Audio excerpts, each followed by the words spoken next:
it's not about creating more entrepreneurs within the townships because the entrepreneurs are there. It's more about how do you scale what they've already got going. And from a tech entrepreneurship perspective, I think it's time that people really start paying attention and going, okay, we're not going to build a spaza shop or a shebeen or a hair extensions company within townships, but we could provide them with some tech that helps these people scale and be more effective and actually scale their businesses to become medium-sized enterprises. I was actually coincidentally having a chat with someone on the council of City and Cape Town earlier in the week, and they had a meeting with PPC, who makes cement, right? Mm-hmm. And PPC said the biggest buyer of cement is people buying like up to 5 bags of cement, like goggles in townships or spaza shops.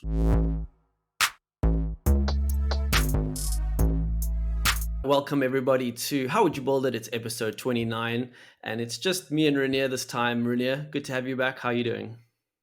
Yeah, nice, Bobby. Good to be here. 29, that's your age, right?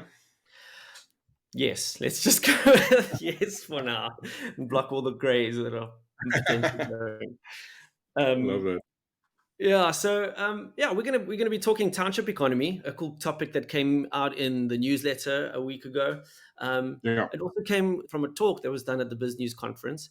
So I'm really keen to get stuck into that. But Rene, before we get going, I just wanted to give a shout out to our listeners because I went to a meetup last week, and the weird thing is when it comes to these podcasts, you actually don't know who's listening. It's not like they're telling us, oh, Jeffrey from XYZ, is listening to your podcast. You walk into a place and people are like, hey, listen to the podcast, it's great. Comparing us to Lenny's podcast, which is, a huge compliment, and just telling us that it's getting better. So just wanted to give a shout out to the people and let us know, reach out, put a comment below, send us some questions, and give some feedback. Sorry? You can add us on social if you disagree with what we're saying. Yeah, if we're talking please. nonsense, and add us, slide in our DMs. Yeah, absolutely. Rainier's looking for a fight. He wants to. Okay, cool. I needed to get that out the way, and just again, thanks to all our listeners that are paying attention to us every week. But yeah, Rainier, I think maybe you have more insights into the numbers that came out of the talk at the Biz News about the township economy. Now we know that South Africa has massive townships, and we might not know exactly what's happening in there, but there's this in the talk. He talks about the fact that we think that there's a lot of unemployment. It's just that it's not been recorded, and that a lot of business actually exists, and there's a lot of jobs that are actually existing within the townships. They're just not formal. Yeah. Look, I think the first thing to think about, social grants, and even with the grants that government introduced in COVID, I think it's $300 a month. It's not it's very little. So, and I think, that almost speaks to, well, if people only get that $300, what else are they doing if they want to top it up and do some other things or have bigger income? And I think a lot of them are hustling. They're doing a lot of different things, right? And I love the talk kind of, shed some light on how big this economy is. I mean, he highlighted quite a few different industries which we can dive into. But for me, if you add it all together, it was about 450 billion rand a year, and it's estimated because it's an informal economy. I mean, there's little to no taxation on that money. There's little to no reporting on those informal businesses. So, and 450 billion a year is substantial. I mean, if we take South Africa's mining GDP or GDP produced by the mining sector and agriculture and combine that's about the size of this economy. So there's a lot of transactions, there's a lot happening, there's a lot of people doing things, and I love how he spoke about, there are traffic jams in townships because these people are hustling to get cars, and they have cars. So now if they have cars, and he mentioned that a lot of them are uninsured cars, which also could indicate that some of them are out of a motor plan, which already shouts opportunity for township mechanics, right? Who's fixing cars, right? Yeah. Who's helping these guys?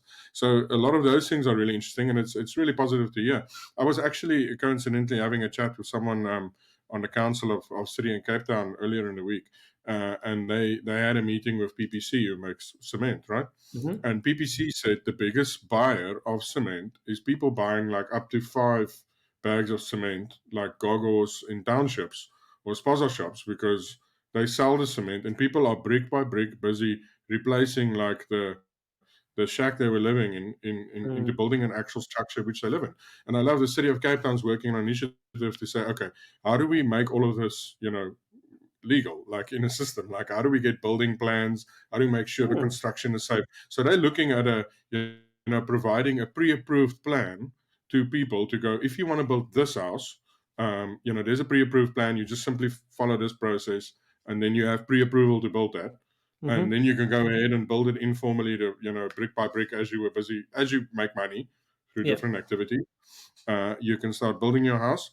And then the nice thing on the back of this is like, obviously, if the plan is approved, it's registered as a house Mm-hmm. at the city, which means now rates and taxes are due, which means also there's some data as to where people are living. So now the city Mm. can do better planning, So hearing these stories, and I elaborated a bit just based on from your original question, but I think it's quite important for people to understand that these kind of things are happening, and it's really exciting because all of this brings immense opportunity, not only for people living in the townships to hustle and build small businesses, but from we love to talk about tech entrepreneurship on this podcast, and Mm. how do we build businesses that can scale. And from a tech entrepreneurship perspective, I think it's time that people really start paying attention and going, okay, we're not going to build a spaza shop or a shebeen or a hair extensions company within townships, but we could provide them with some tech that helps these people Mm. scale and be more effective and Mm. actually scale their businesses to become medium-sized enterprises. And when that starts happening, this whole thing kicks into gear, and then there's opportunity for all South Africans everywhere, and that is Yeah. quite exciting. Yeah, and that's you brought up a great word that I would like to dive into later, which is scale. Right, it's about finding businesses that can scale within this ecosystem. But touching on the main thing that you brought up, and I'm really sad that I can't, and I should have gotten the name of the company before clicking on record. But I went to a talk many, I don't know, about 2 years ago. I think their name had gold in it, but anyways, they focus on the backroom rentals kind Mm. of industry within the townships. And the founder of that company, he actually said, a lot of people, formal businesses and all of that, they think about the townships and they always, their initial response, he said, was always like, going back where he said, the thing is, why would you take that approach? I mean, a large amount of our population live in these areas. Why would you back away from them? There's so much opportunity that you should actually be walking into it head on. Like you should actually be Mm. going in there and saying, right, where are the opportunities? How can we figure it out? What are the regulations? How can we figure out to tap into this market? And it speaks to this, right? So backroom rentals, according to this talk that was given, is there's 20 billion rand annually just within that industry alone. And maybe that Mm. speaks to the PPC, concept that you spoke of. Maybe that's what they're Well, building. Well, absolutely, and what's quite interesting. I mean, this is not unique to South African townships or any of that sort. I mean, I was speaking to someone recently from Ireland, and they actually said that government gives you a tax break if you to convert your house into like an option as a backroom rental because they don't have enough place for people to live, right? Mm, So government actually went out and they got creative and they said, look, we've got more people than we have houses for. It's really expensive to build a house. People don't have money for houses, but they need places to live, right? hmm And obviously, if you look at the options available, like let's say someone arrives in Cape Town, they got an entry level job, they need a place to stay. Like I cannot imagine where you can find a place to stay. It's impossible. Like Yeah. so without an option of a backroom rental, what are people left with? They go, well, I need to build a shack, or I mean, because I cannot afford to rent a Mm, place in Cape Town. Like I need to hmm and so the backroom rentals play a really important role in just helping people in that first step, getting accommodation, hmm and then from there, growing in their career and potentially eventually getting their own place, buying mm, their own place, building their own place. So that it plays such an important role in that space. So, mm, yeah, 20 billion rand a year, it's massive. And mm, on the other hand, now you have what I found fascinating is if you have people that own property in a township area, and they are able to do that and rent it out, now you have an asset, which is the property that's actually generating an Exactly. income. So it's not only you living there, but it's generating an income for the household. And you know, most of the billionaires in the world became billionaires because of property. So we all Property. know that property has this ability to really, you know, elevate families' financial positions, and it's quite exciting to hear that that is something that's now starting to play out.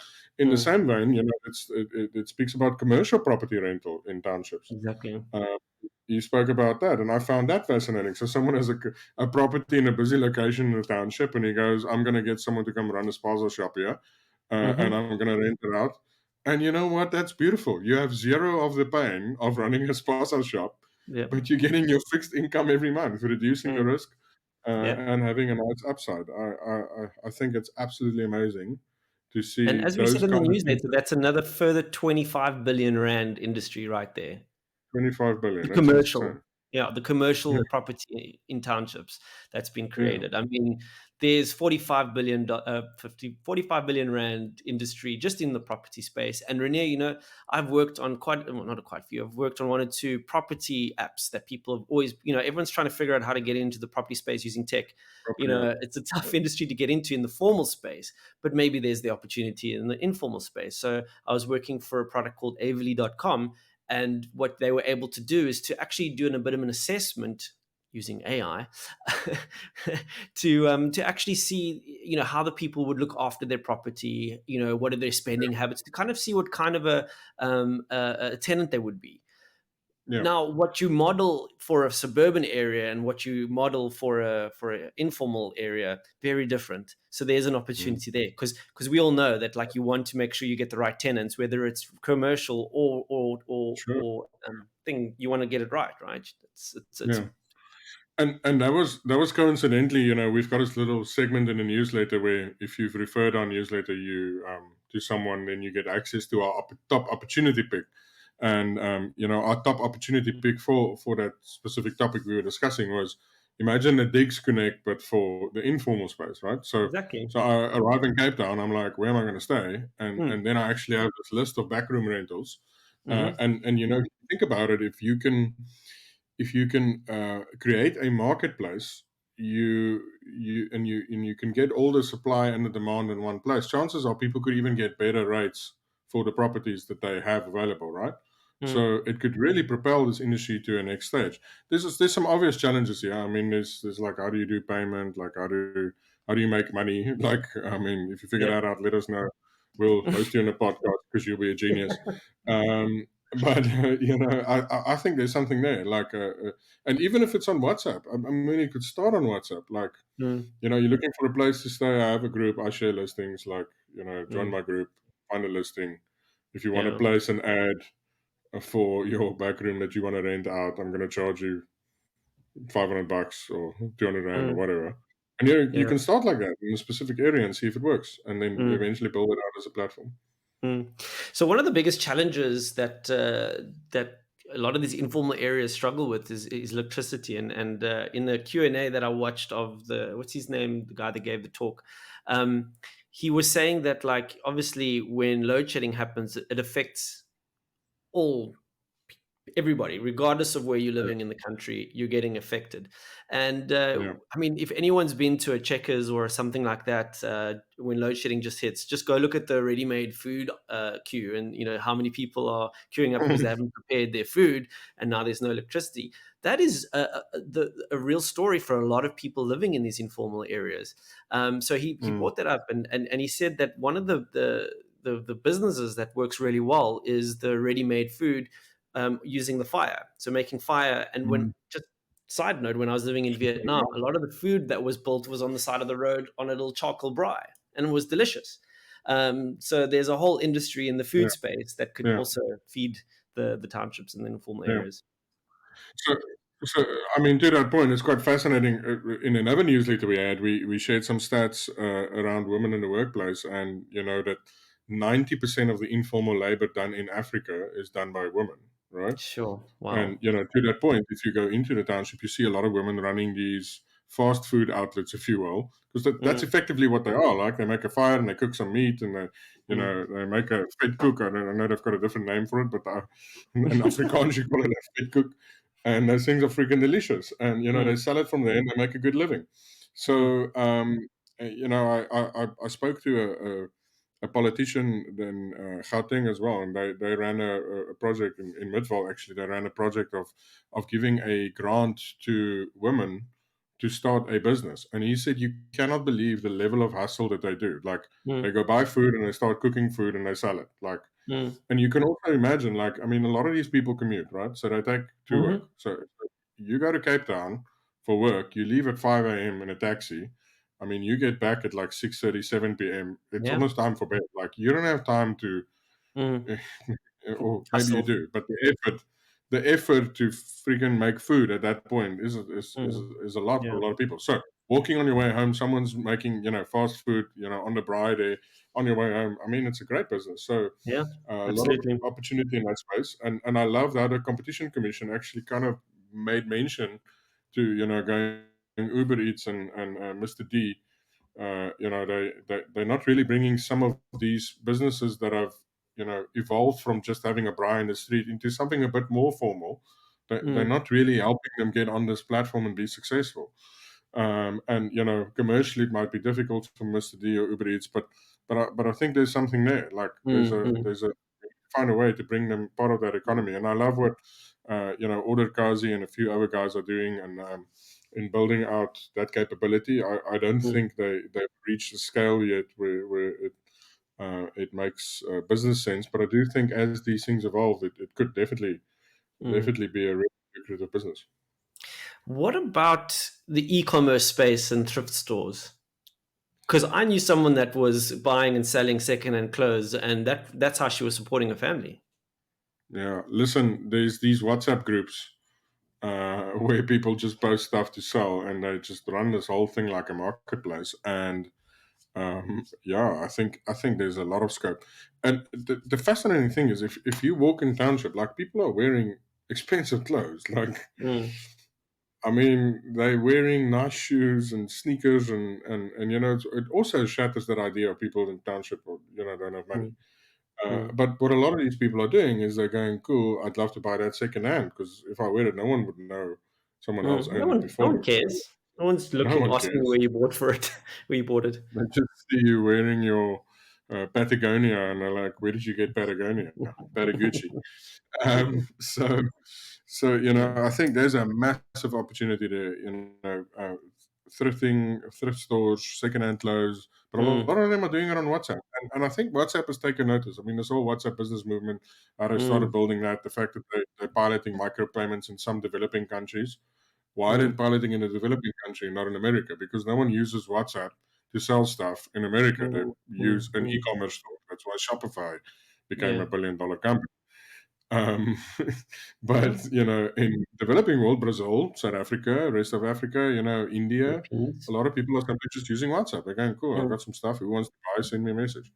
mm, So, so yeah, they definitely. I don't even think GG Alcock made mention of that, but I think that's also potentially mm. a billion Yeah, rand exactly. business. Yeah. Exactly. So going back to the scaling question, right? So he also spoke about that it's not about creating more entrepreneurs within the townships, because the entrepreneurs are there. It's more about how do you scale what they've already got going. And I like that. I Yeah, like that concept a lot. And here we're talking about how they're using WhatsApp to do sales and marketplaces and stuff. Here we go. Here's yeah, another opportunity, because what helps you scale your business? Okay, yes, WhatsApp, but yeah, technology. Like, what can we do to kind of all of these things? We're talking rental, thrift stores, you name it. Like, how mm, do you scale? It's through the technology. I mean, mm, what other kind of things can you think of that can help people scale these businesses that already exist? Offline, you spoke about, like, what is actually a startup? How would you define a startup? yeah, And could you see that within the township industry? yeah, yeah. So I mean, the term startup is have become synonymous with a new business. Whereas the original intention of it, if you go read Paul Graham's article on why startup or startup equals growth, I think, but just read all of Paul Graham's stuff, you won't regret it. It's going to take you a year, but it will be the best year of Worth your it. life. Um, but Paul Graham wrote about it. He's like, a startup is a hyper-growth business that grows 5% week on week forever and becomes a unicorn, right? So it's a hyper-growth, scaling, typically tech-enabled business. It's not a new business that sells clothing and always remains a small business. That's just a small business. But however, because everybody has been jumping on the startup term, let's entertain it. We're not gonna get away from it. Okay. Yeah, So no, I it's think there. I think I think I agree. We don't need more entrepreneurs. And by the way, like, can you actually create an entrepreneur? I don't think you can create an entrepreneur. You can tell people what it's about. You can get them excited. And you can help them find an opportunity. But it's up to them whether or not they're going to be an entrepreneur. So I don't think we can create entrepreneurs, but we can create an environment that's conducive for entrepreneurship to be a lucrative opportunity for people to pursue instead of doing other things or not doing anything at all. Right. So that's if we talk about like how do we scale these businesses, it's really about like how do we up the infrastructure, okay, and how do we create more enablement of these businesses. Now, in my mind, there's two parts. One is, part of this informal economy needs to be formalized somewhat, right? Now, I'm not saying tax the poor people. That's not what I'm saying. But if we can imagine a functioning government, okay, and by the way, I'm not saying government isn't functioning, but let's imagine a functioning government. So it's not a political podcast.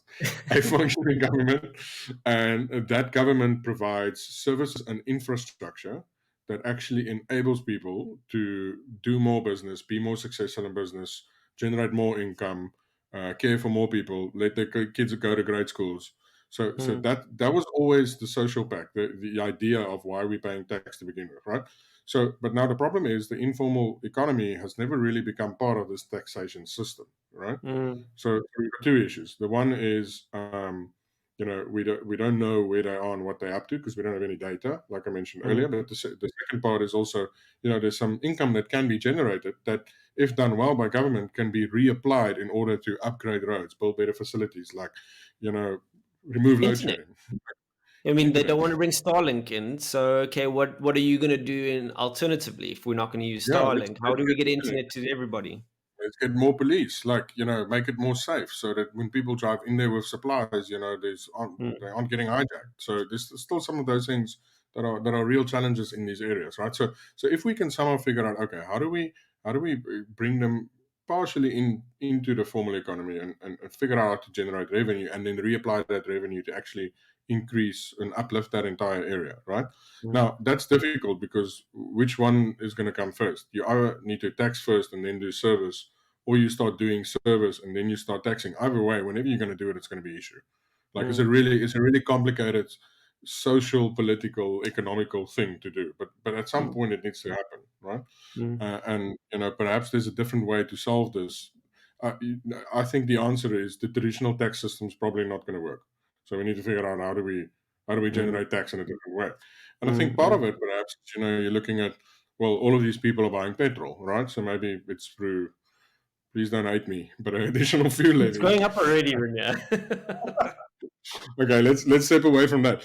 Let's just say we need a new creative way to maybe look at taxation of the informal economy in order not to make government rich, in order to provide services better, to increase police, to build more lights, to reduce load shedding, to freaking help all of these businesses. So that's the first one: infrastructure, taxation, government. The second one is saying, when there's a gold rush, you can either build a gold mine or you can build picks and shovels. Exactly. Okay. I love that. Yeah. Okay. So for tech startups in this township informal economy, picks and shovels, baby. Build 100%. platform tools, enablers that will help this 450 billion rand economy do more with less. Like, that's what the game is. And let's be honest, Bobby, a lot of these guys have seen this years ago. I mean, look at Flash. Flash is an enormous business. You know, shop like and there's many of these examples of companies that made investments years ago to see, like, look, we're going to build enablement tech and put it down and empower sponsor shops. Yebo Fresh is pioneering that. They're trying, they're busy scaling to service sponsor shops better. But if there are 5 Yebo Freshes competing around the country, maybe there's a play to say, let's build tech that can support a Yebo Fresh to be more effective. So Yebo Fresh might be building a gold mine, but someone that's sorting out the logistics tech to optimize routes and license it to all of these guys, they might be building picks and shovels. So picks and shovels. Look at where the opportunities are. Ikhoka is another example. It's basically the Yoko for townships. Um, at some point, these people are gonna get NFC enabled cards. Like they are. They're all getting banked. Time Bank and Capitec's moving in there. Like the days of people are unbanked. I mean, Capitec has 20 million customers. Like, well, the government grant, you have to have a bank account so you can receive your money. So that means they already have a bank account. It's just they're not using it. Exactly. So I mean, it's a matter of time before cash moves out. Payshap, we spoke about Payshap before. I mean, quite exciting. Time Bank announced today using Payshap, the transaction fees are going to be free. If you don't know what Payshap is, it's a rapid payment product that's pioneered by BankServe, I believe. And what it means is I can instantly transfer money between different banks. And if I'm at Time Bank, that transaction is going to cost me zero. Right? So why is this important? So Bobby, let's say you and I do work in a township, and let's say you need to go and fix something at my house. Now I've got, you typically would like cash, right? So I pay you cash but cash has associated risk with it. Like you can get mugged if you walk out of here. Like, I mean, there's a carrying cost in cash. If I can Payshap you bank at Capitec, I bank at Tyme Bank, I can send you the money instantly. You can open your banking app and see the money live in your account, and a transaction is going to cost nothing.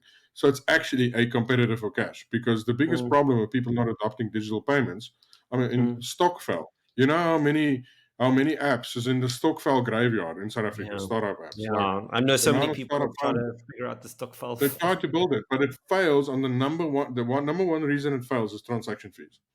Okay. So now you go, cool, I want to do like a digital stock file. Okay, cool, but there's a 3.5% transaction fee. They're like, no, why am I losing money? If it was cash, I'd give it to Bobby. Bobby gives me cash back. There's no transaction fee. So it doesn't work. But now if we do Payshap, oh, wait a minute. Now we can do a digital stock file without transaction fees. Now it becomes interesting. Yeah. Right. So removing cash will be a big, and doing that at a zero fee is the way to go. There's no other way, in my opinion. If it's not free, it's never going to win. Yeah. Well, that's a big move, because I think what we haven't mentioned is just how expensive the other banks made it when Payshap actually launched. There was a big hype around it, and then everyone looked at the fees, and they were like, I think like F&B was like 7%. You're like, are you mad? What I thought we could finish off on is the topic that came out in today's newsletter, which was around looking at an idea and then turning it into an actual business, right? So actually that first stage of it. And I read one of the things, and it just stood out for me, which was look for current companies that have got problems and see how you can solve it. And the other one was pain points, right? So look for pain points or inefficiencies that exist. Now, I don't think you have to look very far inside the informal economy to see inefficiencies. So I don't know, what are your thoughts on kind of, okay, we've spoken a lot about opportunities. What are those first steps to kind of go now and say, all right, let's go and find those pain points? What would you suggest one do when they say, well, I know that there is an opportunity, or I feel there's an opportunity? Yeah, so I think the first step is really, find an industry which you think is interesting, and do your basic Google search, like see what's happening in that space. So let's use the example of car washes. Like we mentioned, there's 10 million cars that are uninsured in South Africa, and assumption is a lot of them are in the townships, right? In the talk, he also speaks about the first job for many people out of school is they work at a car wash, right? So they wash cars for a living. Okay, so let's take that example of a car wash. So maybe take a step back. Like what I love about our newsletter is really kind of puts the spotlight onto some of these opportunities, right? So if you read car wash, 10 million cars, you should already go, wait a minute, this is going to increase. Like car washes are becoming a thing, right? So if we look into car washes in the township, we can go, okay, cool. Let's do a map and understanding like how these car washes function, what they do, right? So head to a township, speak to a guy who runs a car wash, and says like, where do you buy your soap? What soap do you use? What other stuff do you use? Where do you find your staff? How many cars do you wash per day? What is your margin? When is busy times? When is low times? When do you advertise? Like where do you park the cars? How long do they stand here? So if you ask all those questions and you figure out, okay, there's a lot of pain here and there's a lot of chance of optimization, right? And I love it. I did a bit of work with an entrepreneur called Melvin Musiani, and he built this app called Waitr, which is really a pause for car washes, right? Because he said, like, one of the biggest problems, well, they've got two major problems. The first one, well, a lot of different ones, but two major ones he identified is, someone comes and parks their car to get washed, and they go off and they do something else, right? They go to the Shabin, or they go to a mate's house or whatever. Car gets washed, car is done, now the car stands there, and they're like, at one point the place is crowded, they can't wash more cars, right? And they lose money, right? So he built this POS that's specifically for car washes. Android app, come in, scan the number plate, get the guy's mobile number, they wash them. As soon as they're done, they go, this is done. He gets sent an SMS or a WhatsApp to go, your car's done, please come pick it up, sir. Right? Cool. That's solving a pain. Now all of a sudden the guy picks it up. Okay.